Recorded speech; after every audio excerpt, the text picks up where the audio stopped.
Assalamualaikum warahmatullahi wabarakatuh. Alhamdulillahil qail fi kitabihil karim wa huwa asdaqul qailin. Bismillahirrahmanirrahim. Wa minan nasi wad dawabi wal an'ami mukhtalifun alwanuhu kadzalik. Innama yakhshallaha min ibadihi al-ulama. Asyhadu an la ilaha illallah wahdahu la syarika lah wa asyhadu anna Muhammadan 'abduhu wa rasuluh alladzi arsalahu bil huda basyiran wa nadhira wa da'iyan ila Allah bi idnihi wa sirajan munira. Amma ba'd. Yang saya hormati Bapak PJ Gubernur Banten, Bapak Kapolda Banten yang saya hormati, Bapak Danrem 064 Maulana Yusuf, rekan-rekan Dewan Pimpinan, rekan-rekan Dewan Pertimbangan Majelis Ulama Indonesia Provinsi Banten, hadir di sini Prof. Soleh, hadir di sini Prof. Tiami, kemudian juga Pak Muhsin, kemudian juga hadir di sebelah sini ada Pak Zainal Abidin, Wakil Ketua Pak Kiai Romdi, kemudian juga Profesor Dr. Wawan Wahidin, dan beberapa anggota Dewan, termasuk Ibu mantan Kapolda kita, Ibu Rumia, beserta yang lainnya. Kemudian Ketua Umum Majelis Ulama Indonesia Provinsi Banten, Bapak Dr. Kiai Haji Basari Syam beserta jajarannya, ketua-ketua MUI Kabupaten Kota se-Provinsi Banten, kemudian ketua-ketua MUI Kecamatan se-Provinsi Banten yang saya banggakan. Mengawali sambutan ini, marilah kita panjatkan puji dan syukur kehadirat Allah Rabbul Ghafur. Salawat dan salam semoga tercurah kepada junjungan alam Nabi besar Muhammad sallallahu alaihi wasallam. Kemudian daripada itu, saya mengapresiasi Dewan Pimpinan Majelis Ulama Indonesia Provinsi Banten yang telah menyelenggarakan acara silaturahim pada kali ini, di mana pertemuan kali ini sungguh sangat tepat. Setelah bangsa Indonesia, termasuk masyarakat Banten, melaksanakan pilkada, baik itu untuk gubernur maupun bupati dan wali kota.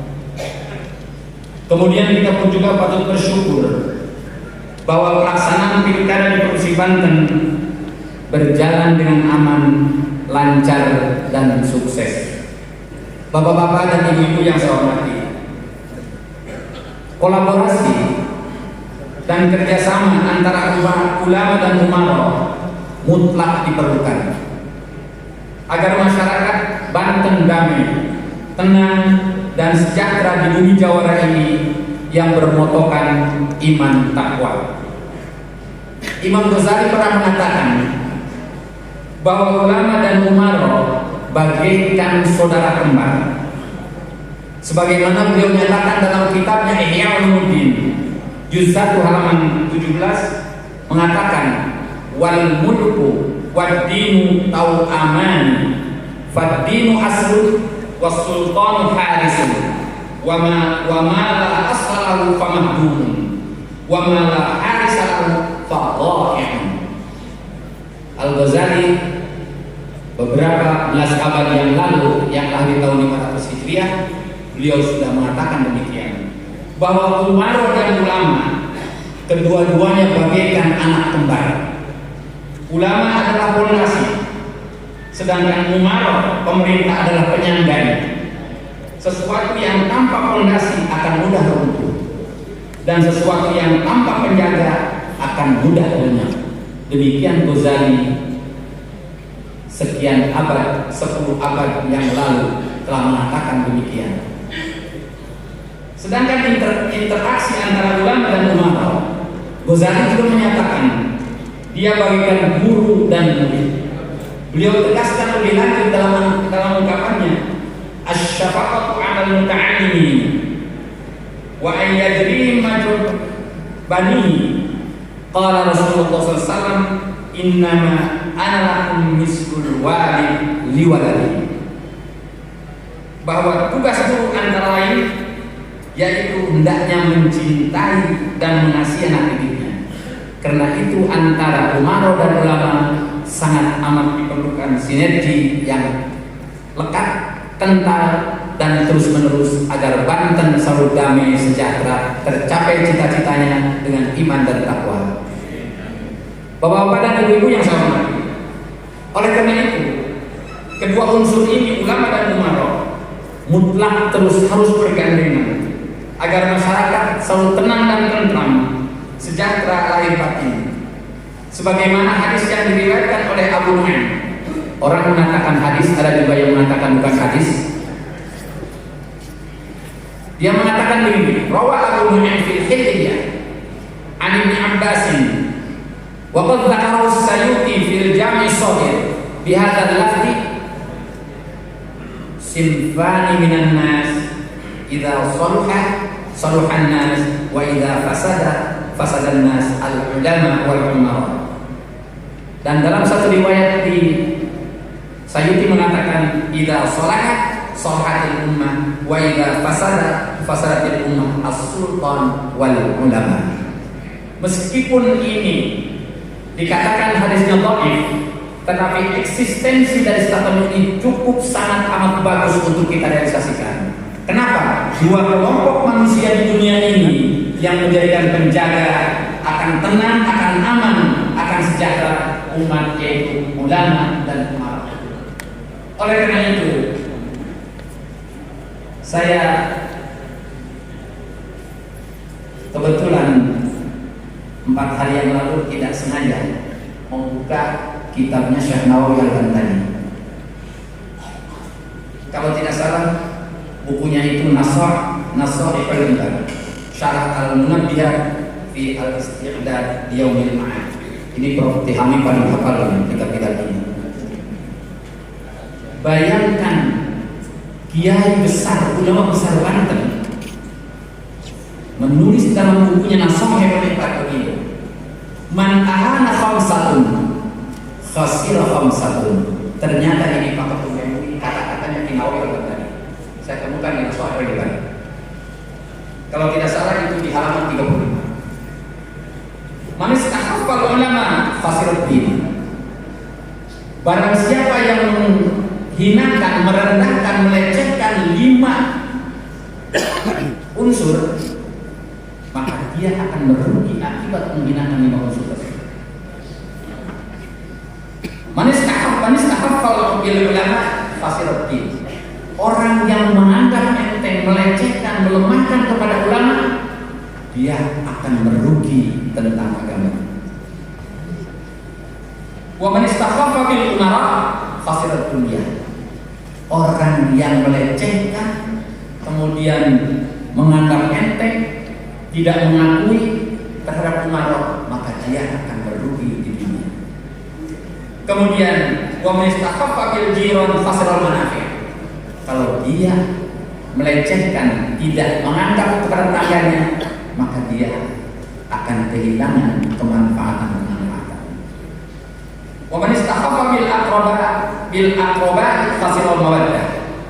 Kalau tidak bergaul dengan baik dengan keluarga karib kerabatnya, maka dia akan kehilangan kasih sayang dari keluarga tersebut. Wa man istakhaffa bi ahlihi khasirati bal ma'isyah. Kalau orang sudah menganggap enteng, encer, kecil kepada keluarga sendiri, maka dia akan kehilangan rasa kehidupannya dan rasa cinta kasih sayang dalam keluarga tersebut. Inilah. Jadi Imam Nawawi, Syekh Nawawi Al-Bantani sudah menulis semacam ini. Jauh-jauh dia mengatakan dalam kitabnya Nasaihul Ibad. Hadirin bapak-bapak dan ibu yang saya hormati, Majelis Ulama Indonesia Banten pada hari ini menyelenggarakan syukuran terhadap perolehan tingkat pertama MUI tingkat provinsi se-Indonesia yang 36, baru 34 yang terbentuk katanya. Ternyata tadi tidak disampaikan oleh Ketum, ternyata indikator pendiriannya tersebut cukup berat. Tadi saya ngobrol dengan Pak Danrem, apa indikatornya? Ada 9 indikator yang menyebabkan tiap MUI diperiksa dan ternyata MUI Provinsi Banten berada di tinggi semuanya, sehingga Majelis Ulama Indonesia Pusat memberikan penghargaan juara penghargaan pertama kepada MUI Provinsi Banten. Apa yang pertama? Kelembagaan. Dari sisi kelembagaan. Kemudian SDM-nya cukup bagus. Di situ juga dikatakan dari salah satu SDM tersebut, apakah ormas-ormas Islam terakomodir di dalam MUI tersebut? Pak Bazari selalu ketua terakomodir, dan itu bisa dilihat di MUI Provinsi Banten. Kumpul di situ karena tempat perhimpunannya ulama, zu'ama dan cendekiawan muslim. Itulah MUI. MUI itu tempat perhimpunannya ulama, zu'ama dan cendekiawan muslim. Kemudian dalam sisi keuangan juga rapi. Padahal hibahnya di bawah 2 miliar Pak PB Gubernur. Kemarin punya 1,4 berapa Pak? 1,4. Mudah-mudahan bisa 3 kali gitu ya. Ini Pak lupa bisa 3 kali, itu bisa berapa kali lipat gitu. Kemarinnya 1,4. Saya selalu kepada siapa? Kepada saya dan kepada Bazari. Apa karena kecil ini mengelolanya sehingga bagus? Tapi saya belum lihat itu. Ternyata dengan hanya 1,4 miliar bisa menyelenggarakan semacam ini. Berarti apa? Kolaborasi Majelis Ulama dengan masyarakat, dengan pemerintah cukup intens dan bagus. Tadi juga dikatakan oleh Pak Basari. Kemudian apa? Yang keempat, aset dan inventaris. Tadi dikatakan pada masa kepemimpinan Pak Kiai Romli, gedung Majelis Ulama mutlak di MUI. Karena itu tidak bisa ada orang yang menggusur-gusur kemana-mana. Kemudian yang berikutnya apa? Tata laksana program. Kemudian kualitas layanan umat. Bahkan kemitraan strategis. Dan ini dimasukkan dalam satu indikator kemitraan dengan Basnas Provinsi. Ternyata alhamdulillah selama ini cukup bagus dan informasi terdokumentasikan. Ini kadang-kala kita itu jepret sana jepret sini foto tetapi tidak didokumentasikan. Ternyata Majelis Ulama Indonesia Provinsi Banten dapat melaksanakan. Bapak PJ Gubernur, Bapak-bapak yang saya hormati, terutama kepada Dewan Pimpinan Majelis Ulama Indonesia Provinsi Banten, perolehan penghargaan dan kejuaraan ini harus dapat memicu Majelis Ulama Indonesia Provinsi Banten untuk lebih meningkatkan perannya dalam khadimul ummah wa salihul hukumah. Harus ditingkatkan. Di sini juga tertera motonya. Kenapa? Karena ulama adalah pewaris Nabi dan ulama sebagai pelindung masyarakat. Paling tidak 2 unsur ini memiliki tugas sebagaimana dinyatakan oleh Allah dalam firman-Nya surat Al-Ahzab ayat 45 dan 47. Ya ayuhan nabiyyu inna arsalnaka syahidan wa mubasysyiran wa nadhira wa da'iyan ila Allah bi idzni wa sirajan munira wa basyiril mu'minin bi anna lahum minallahi fadlan kabira. Tugas ini yang berarti MUI minimal. Wahai Nabi, sesungguhnya kami mengutus engkau untuk menjadi saksi, pemberi kabar gembira dan pemberi peringatan untuk menjadi penyuluh kepada agama Allah dengan izinnya, serta sebagai pelita yang menerangi. Sampaikanlah kabar gembira kepada orang-orang mukmin bahwa sesungguhnya bagi mereka karunia yang maha besar dari Allah. Tugas pertama basyir, memberi kabar gembira. Harapan dan perspektif baru bagi upaya pembangunan. Oleh karena itu, ulama wajib terlibat dan berperan aktif dalam musrembang penyusunan rencana kerja pemerintah RKPD maupun RPJMD. Mutlak ulama dilibatkan di situ. Ini tenaga syiron. Kemudian nadhiran, memberikan kesadaran kritik yang konstruktif baik kepada pemerintah maupun masyarakat agar mampu untuk mengembangkan penalaran kritis untuk mengubah nasibnya sendiri. Duduk bareng, berdiskusi, tukar pikiran, itu barangkali salah satu upaya yang ampuh, dan itu tugas para nabi yang diwarisi oleh para ulama. Da'iyah ilal haq, mengajak kepada kebenaran hakiki, menghindari berita hoax dan propaganda yang mengemburkan, harus mengedukasi masyarakat cara yang positif.